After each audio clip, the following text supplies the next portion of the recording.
Eh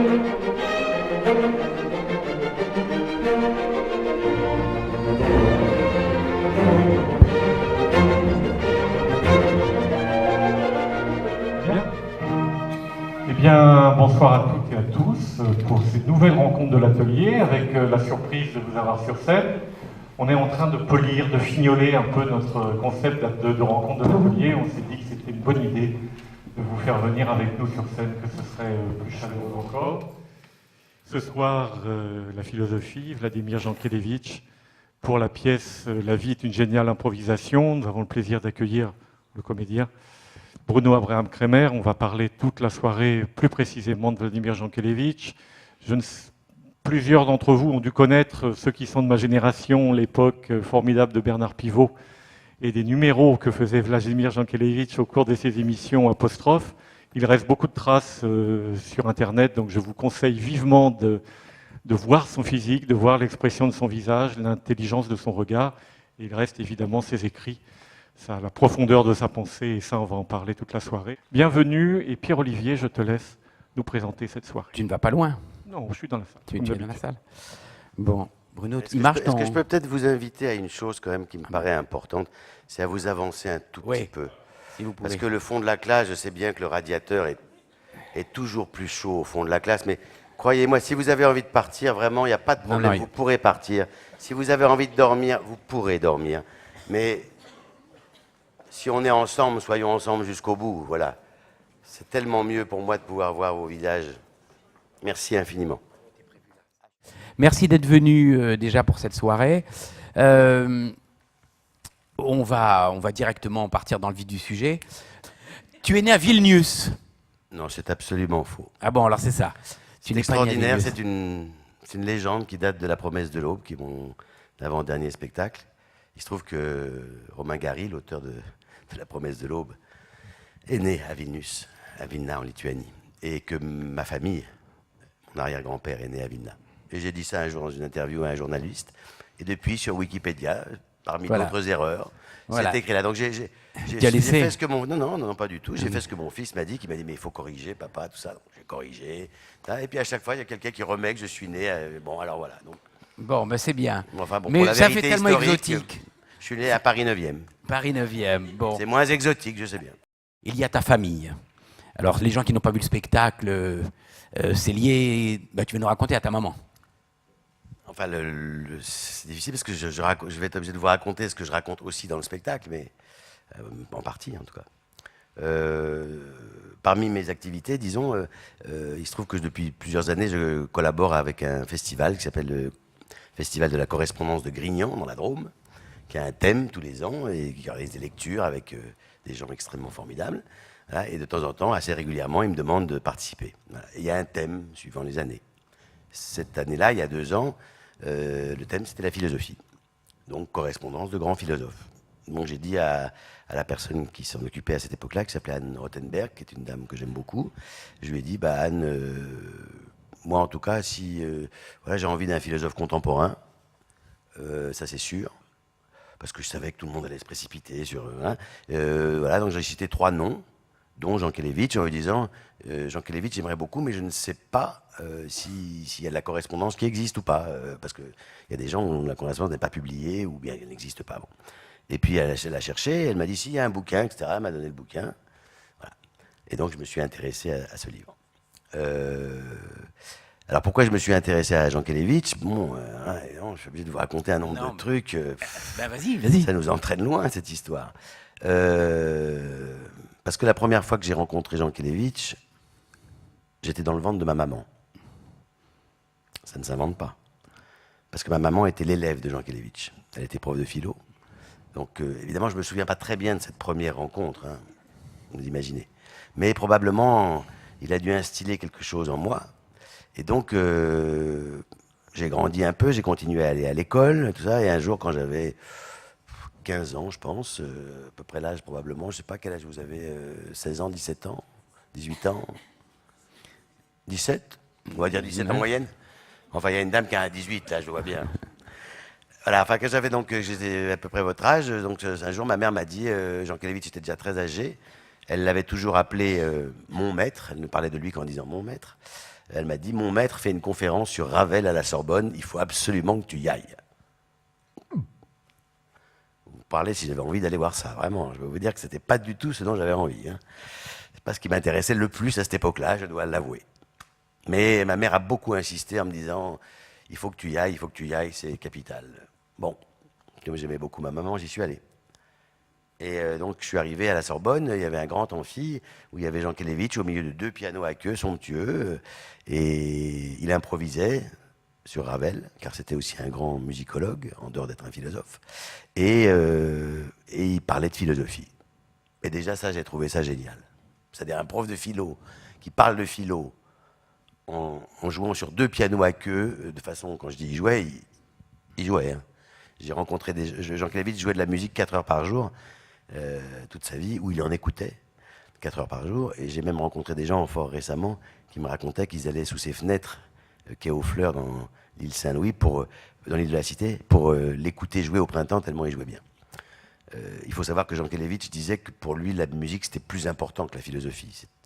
C'était ce qui plaçait au sommet de tout. Donc je le vois jouer, je le vois raconter des choses absolument incroyables dont je ne comprends pas un mot sur 3 à peu près. Mais sauf que ça va à une vitesse dingue, mais à une vitesse, il va parler très vite, avec une voix très particulière. Une voix comment? Nasillarde ou non? Non, il avait des problèmes en fait il a toujours eu des problèmes de gorge, et donc il avait une voix pas très bien placée, dirait-on, dans notre métier, et donc il était un peu au-dessus comme ça, et ça donnait une espèce de voix particulière que vous écouterez, non pas sur YouTube, mais peut-être, mais en allant écouter ses cours, parce que tous ses cours, c'est une petite parenthèse, tous ces cours, à l'époque il y avait une radio à la Sorbonne, c'était magnifique, et donc tous ces cours ont été enregistrés sur Radio Sorbonne, et vous pouvez trouver des cours entiers de Jean Kelevitch absolument géniaux sur Internet. Vous tapez, je sais pas quoi, La Mort, Jean Kelevitch, pof, vous aurez une demi-heure de Jean Kelevitch sur la mort. C'est juste... voilà. Mais enfin, bon, moi, à 15 ans, j'ai pas compris grand-chose. Pour ne rien vous cacher. Mais j'étais ébloui. Mais ébloui. Et surtout, j'ai quand même retenu 2-3 phrases qui, à ce moment-là, ont fait ting dans ma tête et qui sont revenues quand on m'a proposé de lire une correspondance de philosophe. Voilà. Je me suis par exemple souvenu... qui disait que la philosophie, c'était comme l'amour, qu'il ne fallait pas en parler, mais le faire. Et moi, à 15 ans, si vous voulez, moi, voir la philosophie comme ça m'inspirait terriblement, quoi. Vraiment, là, ça me parlait, mais terriblement. Voilà, il disait des choses formidables de lui-même. Et donc, voilà, c'est ça qui a fait que je me suis lancé dans cette aventure, petit à petit. Est-ce qu'il y a une première question dans le public? J'ai entendu parler de Radio Sorbonne et je sais que nous sommes allés faire une interview la semaine dernière avec notre spectacle à Radio Sorbonne. Alors peut-être tu peux en parler, Julien? Oui, donc Radio Sorbonne, c'était une radio effectivement dédiée à la retransmission des cours qui ont été faits en Sorbonne. Là, c'est différent. Là, quand tu étais invité à Radio Paris-Sorbonne, là, c'est une autre radio qui est plus destinée pour les étudiants et par les étudiants. Alors que Radio Sorbonne était vraiment instituée par la Sorbonne et qui retransmettait des cours. Voilà. Et on peut encore les entendre, c'est vrai. Pas seulement les siens, des tas d'autres gens. Oui, de tous les cours, pardon. Oui. Et à l'époque, il y avait une flopée de très très grands profs de philo, donc il y a des choses absolument passionnantes. Moi, j'ai lu un mélange de passion et d'ironie. Il avait un humour exceptionnel, extrêmement drôle. D'ailleurs, ça se sent dans ses lettres. Il a beaucoup d'humour, ça tout le temps. C'est une des choses qui le caractérise. Que ce soit un homme passionné, oui, ça c'est certain. Moi, une des choses qui me touche le plus, peut-être, et c'est une des raisons pour lesquelles j'ai monté ce spectacle, c'est de voir, évidemment post-mortem maintenant, mais à quel point sa vie et ses idées, sa pensée, sont en parfaite harmonie, quoi. Il y a une sorte d'adéquation absolument parfaite, et c'est une chose qui, pour moi, est sans prix, presque miraculeux, et peut-être de plus en plus aujourd'hui, où, comme on le sait, malheureusement, la parole et l'action sont parfois pas tout à fait au même diapason. Chez lui, c'est vraiment l'inverse.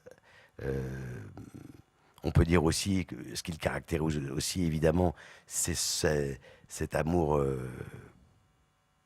immodéré de la musique, Vraiment, il a écrit des livres entiers sur la musique. Un de ses tout premiers livres, c'est son traité sur Ravel. C'est quand même un petit livre dont Bergson, qui est son propre maître, lui dira venez me voir, venez causer avec moi et je vous dirai avec quel intérêt et quelle passion j'ai lu votre petite publication sur Ravel, quoi. Donc, voilà. Et sans doute ce qui le caractérise pour moi le plus, c'est sans doute le plus important, c'est que c'était un homme libre, totalement libre, et qu'il l'a payé. Quand je dis libre, il était libre dans ses idées, puisqu'il n'a jamais voulu s'enfermer dans aucun mouvement philosophique. Et il faut se rappeler qu'à l'époque, c'était très important, les conceptualistes, les existentialistes, enfin bon, il y avait tout un tas de modes. Et comme il dit, moi, je ne suis d'aucune chapelle. Donc voilà. C'est déjà, ça n'a l'air de rien, mais ça a été il en a payé très lourdement les conséquences. Donc c'est un homme, oui, totalement libre dans sa vie, dans sa pensée. Qu'est-ce que je pourrais raconter? Lulu, sa femme. Lulu, j'adore cette histoire. Il avait une femme, donc enfin, il en avait plusieurs, 2, mais surtout Lulu. Et dont lui-même disait que c'était pas une dame très intelligente, c'était pas une intellectuelle. Et un jour, il a dit, en parlant de Lulu, parce qu'à la fin de sa vie, il avait des problèmes d'argent, parce qu'être prof, ça rapporte pas des milliards. Surtout quand on est un prof de l'intégrité de Jankélévitch. Et donc, il avait peur de ne plus pouvoir payer son loyer, qui est aux Fleurs, qui était un endroit très joli, évidemment. Et Lulu adorait cet endroit. Et il a dit et écrit, s'il le faut un jour, j'irai vendre des gaufres devant Notre-Dame pour payer l'appartement pour Lulu. Et ça, pour moi, c'est 100% Jankélévitch. Parce qu'il l'aurait fait. Comment est construit ton spectacle, en fait? C'est pas une simple correspondance. Et d'ailleurs, c'est une correspondance de qui à qui? Oui. Donc, le spectacle s'est construit en 3 parties, petit à petit. Donc, d'abord, j'ai découvert la partie centrale, essentielle, qui est cette correspondance donc, entre Jankélévitch et son meilleur copain, qui s'appelle, enfin, un de ses meilleurs copains, qui s'appelle Louis Bauduc. Donc, Jankélévitch a fait Normal Sup, la grecque de philo. Et il est sorti premier. Et son copain Bauduc, il est sorti second. Ils se sont rencontrés à Normal Sup, ils ont 20 ans, c'est en 1926, et ils commencent à correspondre. Correspondre, ça veut dire, je dis pour les plus jeunes, ça veut dire prendre une feuille de papier, un stylo, écrire à quelqu'un, mettre dans une enveloppe, aller à la poste, mettre le timbre, et puis après, l'autre il le reçoit, puis il le lit comme il veut, il peut s'arrêter, puis il fait la même chose, c'est un vieux truc. Voilà. Et eux, ils vont jouer à ce jeu-là pendant 60 ans. 60 ans, c'est long, hein. Je ne les ai pas encore, mais c'est long, 60 ans. Sauf que cette histoire-là, donc, se passe entre, donc, disons, ça commence dans les années 20, et puis ça finit en 1980, quand Bauduc va mourir. Donc ça balaye en même temps, évidemment, toute l'histoire de France, entre 1920, disons, oui, et le 20e siècle. Voilà, le 20e siècle, quoi, où il s'est passé quand même 2-3 trucs pas terribles, quand même. Hein. Pas terrible. Parce que le 21e siècle n'est pas terrible, mais alors le 20e, voilà. Donc évidemment, c'est intéressant de voir 2 hommes, 2 philosophes, qui parlent, qui se racontent des choses, et qui se racontent aussi bien des grandes choses que des petites choses. Mais en même temps, c'est sans doute ce qui est très touchant là-dedans, quoi, c'est que tout est dans notre temps. Et en même temps, il a une clairvoyance ahurissante. Donc, j'ai choisi là-dedans ce que je pensais pouvoir être partageable. Un peu de philosophie, mais pas trop. Parce que je ne voulais pas que vous soyez perdus. Mais je voulais que vous sentiez quand même, quand il dit, voilà, il me semble que de plus en plus, je me suis familiarisé avec la philosophie de Schelling. Oui. Il me semble que l'irréversibilité, le côté irréversible de la vie, représente l'objectivité par excellence. Objectivement parlant, on peut dire que l'expérience représente ce qu'il y a de plus objectif. Bon, il y a un secret que je ne vous dirai pas maintenant, qui est que pendant une petite moitié du spectacle, il n'y a que des lettres de Jankélévitch, et puis après, il y aura des lettres de Bauduc. Mais vous saurez pourquoi quand vous serez venu voir le spectacle. Il y a une raison très importante, mais je ne peux pas vous le dire. Et c'est ce qui, moi, fait que j'aime énormément cet homme, justement, c'est que voilà. Et bon, alors le je ne sais quoi et le presque rien, qui est un de ses derniers livres qu'il a écrit, c'est le titre d'un de ses derniers livres, peut-être que lui-même en parle très bien. Il dit évidemment qu'on peut vivre sans musique, sans amour, sans philosophie, sans le je ne sais quoi et le presque rien. Oui, on peut vivre, mais pas aussi bien. Et je dirais probablement, non seulement on ne peut pas vivre aussi bien, mais on ne peut pas mourir aussi bien. Et la question de Jankélévitch, peut-être, il y a un très bel article de journal du Monde de 1975 qui avait été écrit sur lui, que je cite dans le spectacle, où le journaliste Josiane Duranteau parle de son cours sur la mort, justement, et où il dit que c'est ça la particularité de Jankélévitch, peut-être la plus forte, c'est que c'est quelqu'un qui s'interroge sur cette question qu'on a tous à affronter, qu'on le veuille ou non. On sait à l'instant où on est, on le sait tous, qu'on va mourir. On espère que ça sera le plus ceci, le moins cela, le plus tard, le plus... Et on peut discuter, faire les malins, tout ce qu'on veut, s'envoyer des mails, des textos. Il y a un moment, voilà. Donc il y a une question qui est au-dessus de nous, qui nous interroge. Et c'est sans doute ça la question la plus importante et la réflexion la plus importante de Jankélévitch, c'est autour de la mort. Et je ne vous dirai pas certaines des très belles phrases qu'il dit là-dessus, parce qu'elles sont dans le spectacle, et je trouve justement que c'est plus important de les entendre dans un certain contexte émotionnel, parce qu'elles prennent leur valeur et leur envol. Voilà. Mais c'est sûr que c'est ça sa question. Et qui se pose ces questions avec une très grande joie de vivre. C'est pas du tout morbide, mais pas du tout. C'est au contraire, voilà.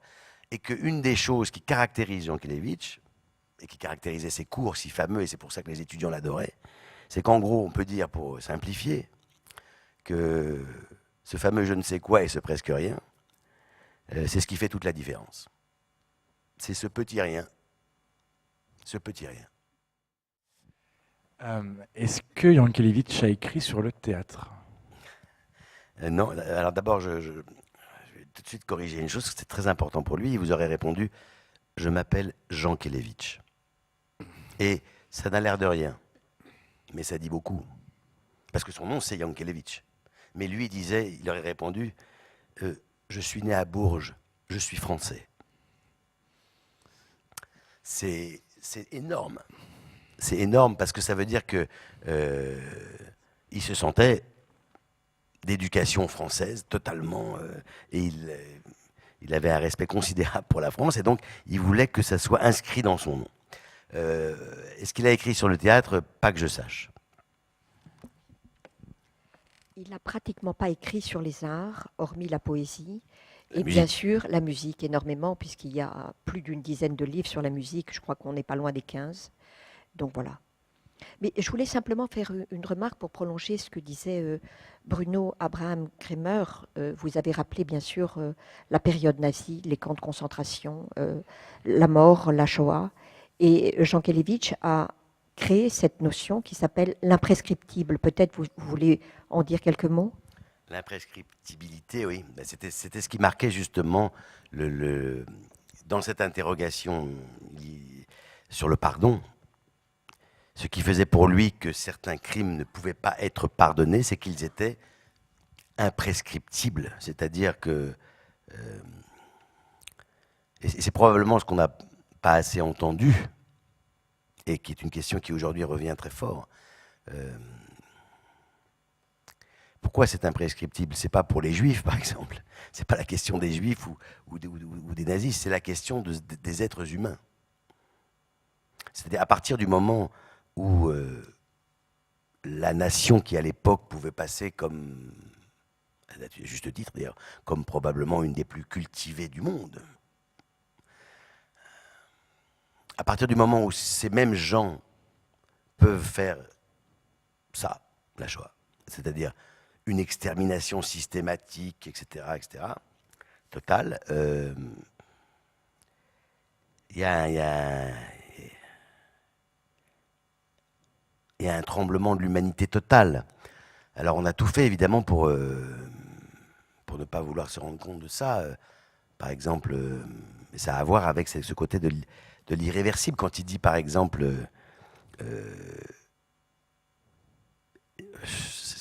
il a écrit des livres et des livres là-dessus, mais il détaille justement toutes les raisons pour lesquelles ces crimes-là sont imprescriptibles, pourquoi on ne peut pas effacer, parce que si on oublie cette trace-là, alors on perd notre qualité d'être humain. Et c'est une des choses dont on s'aperçoit, on commence à mesurer aujourd'hui les effets, c'est-à-dire que quand on a dit, par exemple, les gens qui revenaient des camps, etc., ne parlaient pas, voilà, mais ils parlaient pas, et on dit, ils parlaient pas parce qu'ils n'avaient pas envie de raconter. On a dit ça très longtemps. C'est partiellement vrai. Mais ce qui est encore plus vrai, c'est qu'on n'avait évidemment pas envie d'entendre. Et évidemment, enfin, je veux dire, c'est tout à fait recevable. Comment est-ce qu'on peut avoir envie d'entendre ce qui est même pas imaginable? C'est ce que lui dit Raveling dans sa lettre, là, par exemple. C'est pas possible, c'est même pas qu'on veut pas, c'est qu'on ne peut pas. Voilà. Et c'est justement pour ça que Jankélévitch et ce concept est important, parce qu'il a pressenti, comme il a pressenti d'autres choses de l'époque moderne. Il dit d'ailleurs, dans une de ses lettres à Bauduc, il dit « J'écris pour le 21e siècle ». Voilà. Et c'est vrai. Parce que quand en 1975, il dit, par exemple, c'est une époque que j'ai connue, très bien, mais quand il dit place au dieu business et aux ordinateurs, il fallait être sacrément costaud et sacrément en avance sur son époque pour sentir en 75 ce qu'on sent maintenant, c'est-à-dire, oui, le business et l'ordinateur. Bon. Oui, il y a le micro qui arrive. Je voulais savoir, vous avez parlé de sa femme et pas du fait qu'il avait des enfants, peut-être. Est-ce qu'il en a? Si oui, et vous voulez savoir aussi ce qu'il ressentait par rapport à l'enfance, parce que c'est un philosophe de la musique et donc il doit forcément avoir une connexion avec le monde de l'enfance, non? Alors, d'abord, j'essaie de prendre par ordre chronologique. D'abord, dans le spectacle, on apprend qu'il a eu une autre femme, avant Lulu, quand il était très jeune. Il a épousé une très jeune fille tchèque à Prague. Et il le raconte, et je vous raconte pas, c'est très très drôle, c'est un épisode extrêmement drôle. Voilà. Il a eu un enfant très tard. Il avait déjà peut-être 45 ans ou quelque chose comme ça. Une fille qui s'appelle Sophie Jankélévitch, qui est elle-même prof de philo. Et il y a une lettre, notamment, où il raconte la naissance de sa fille à Bauduc, et où c'est magnifique. C'est magnifique d'honnêteté. C'est une très belle lettre. Où il lui dit, Bauduc vient de lui écrire, et il lui dit, je te réponds entre deux biberons. Oui, parce que j'ai eu une fille qui vient de naître, etc. Et il lui dit, oui, d'ailleurs, je ne sais pas du tout comment je vais faire avec cette fille, parce que j'ai l'habitude de travailler tard dans la nuit, tout ça. Enfin, on sent qu'il est... et il dit, je ne sais pas comment je vais... Je me souviens plus exactement de la phrase, mais il dit, je ne sais pas comment je vais faire avec cette nouvelle venue, bienvenue. Et il lui dit après, dans la phrase suivante, il lui dit, sans doute tu dois te moquer, parce que Bauduc, lui, a déjà eu pas mal d'enfants, beaucoup plus jeunes, et il lui dit, tu dois te moquer de moi et de ma paternité à retardement. Voilà, donc oui, ça a été un papa tardif. Il adorait sa fille. Il adorait sa fille. Sophie. Tu l'as rencontrée? Oui, elle est venue voir le spectacle. Elle était très contre le spectacle au départ. Ah oui. Oui, elle ne voulait pas que je le fasse. Pourquoi? Parce que sa relation, je pense, avec l'œuvre de son papa n'est pas simple.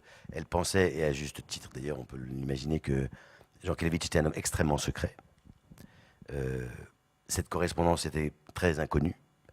Elle a été connue, y compris de sa femme, Lulu, après sa mort. C'est Françoise qui a ouvert une boîte à chaussures et qui a trouvé cette correspondance, à la demande de Lulu. Et oui, je pense qu'elle était très troublée par le fait de raconter beaucoup de choses qui pour elle étaient intimes. Oui. Et je peux comprendre ça. J'ai même réalisé à cette occasion que, voilà, oui, je me souviens avoir même dit à la personnes avec qui je travaille et qui partagent ma vie, bah oui, mais si un jour quelqu'un vient me voir en disant je voudrais lire les carnets de Bruno Abraham Kremer, peut-être que tu te poseras la question, est-ce qu'il est légitime pour le faire? Peut-être que tu n'auras pas envie que ça soit fait par n'importe qui, n'importe comment. Bah oui, sans doute. Mais, sans aucune comparaison entre les uns et les autres. Mais... Donc voilà, mais quand elle est venue voir le spectacle, elle m'a fait un très beau compliment. Elle m'a dit ce qui est formidable, c'est que vous n'incarnez pas du tout, vous ne cherchez pas à incarner mon père, mais vous incarnez parce que vous êtes et par la façon dont vous le faites vivre sa pensée et probablement les valeurs auxquelles il était le plus attaché. Une dernière question Oui, pardon, ou peut-être pas une dernière, d'ailleurs, une question. Mais le micro arrive. Non, ça arrive. Attends, ça arrive. Merci. Qu'est-ce qui reste aujourd'hui de la pensée de Jean Kelevitch dans notre société actuelle? Ça, c'est la première question. Puis j'avais une autre question sur l'explication que vous avez donnée sur le titre de votre pièce, La vie est une géniale improvisation. J'ai compris en quoi elle pouvait être une improvisation, mais pourquoi géniale? Deux questions. Alors, qu'est-ce qui reste de sa pensée? En fait, il reste pas mal de choses finalement, parce qu'il se trouve que Jean Kelevitch, pendant toute une époque,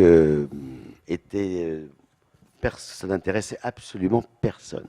Ceux qui vont le sortir de son anonymat, ce sont ceux qu'on a appelés les nouveaux philosophes, dont il se moquait avec beaucoup de sympathie. Dans certains pays, en Italie par exemple, aux États-Unis,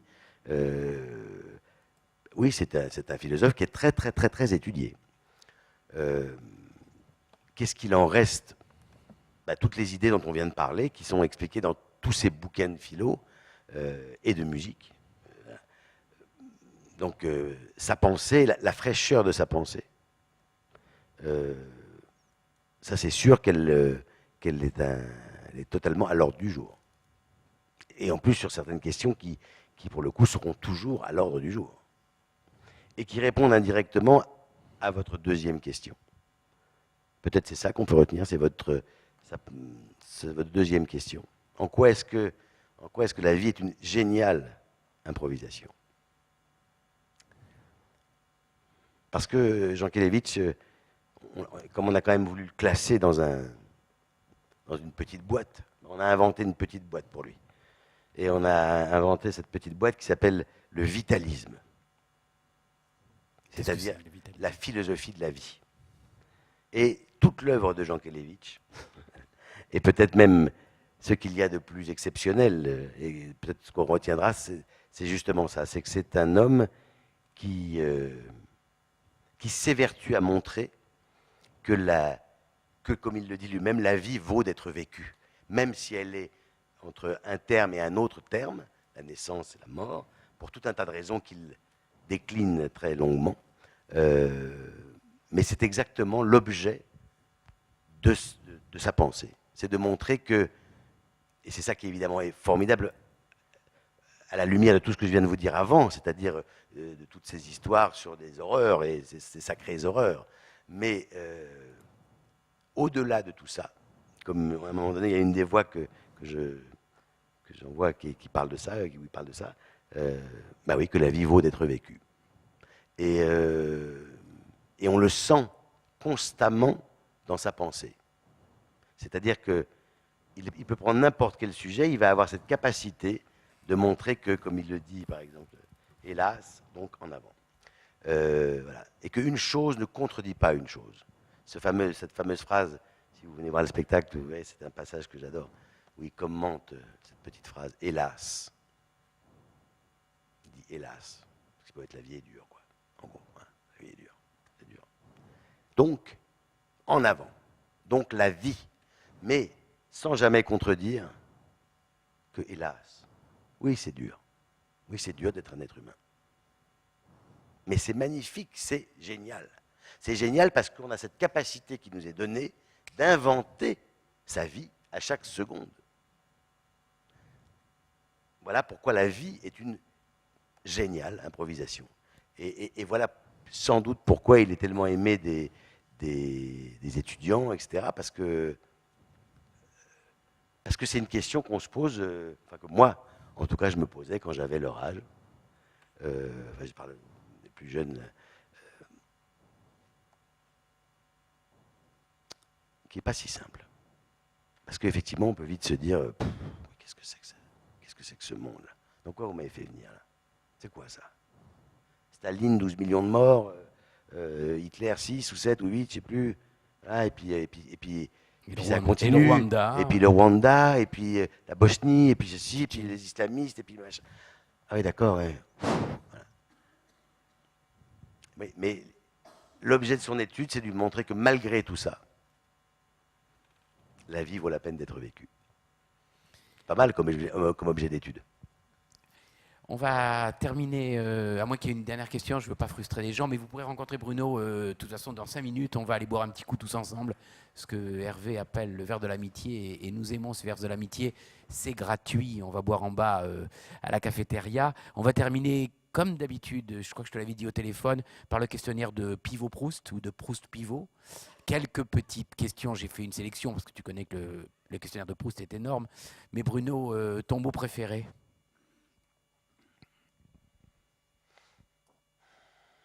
Mon mot préféré. Oui, je signale que je ne donne jamais le questionnaire à l'avance. Ça pourrait être la vie.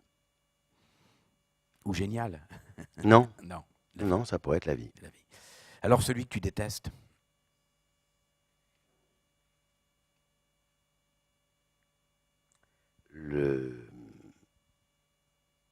Comment ça s'appelle? C'est pas le mot que je déteste, c'est l'idée qu'il décrit, c'est le obtus. Quel métier aurais-tu aimé, ça je pense que j'imagine, aurais-tu aimé exercer en dehors de ta passion? Je peux dire juste que je ne me suis jamais posé la question dans mes moments de plus grand désespoir, même quand j'essaie d'imaginer qu'est-ce que je pourrais faire, je ne trouve pas de réponse. Alors, j'ai besoin de jouer, c'est vital.